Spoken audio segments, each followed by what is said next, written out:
ভাবুন ওষুধে মাখিয়ে ফিশ ফ্রাই খাচ্ছেন, কিংবা চাউমিনওয়ালা গরম গরম চাউমিনের ওপর এক শিশি ওষুধ ঢেলে দিচ্ছে। অদ্ভুত লাগছে, কিন্তু জানেন কি, আপনার আমার চেনা কেচাপকেই একসময় ওষুধ হিসেবে বিক্রি করা হতো। একদম ঠিক শুনেছেন।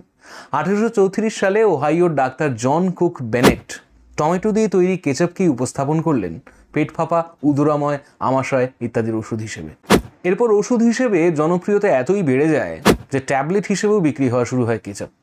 কিন্তু ধীরে ধীরে বাজারে ঢুকতে শুরু করে নকল কেচাপ, যার মধ্যে টমেটোর উপাদান প্রায় থাকতোই না। এর ফলে এর ব্যবহার নিয়ে প্রশ্ন উঠতে থাকে।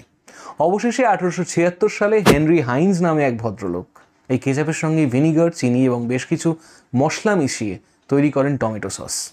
হেনরি হাইন্সের নামটা চেনা চেনা ঠেকছে না? সেই থেকে আজ পর্যন্ত যে কোনো ভাজাভুজিতে টমেটোর জয়যাত্রা অব্যাহত। আপনি টমেটো সস দিয়ে কী কী খেতে ভালোবাসেন? লিখুন কমেন্টে।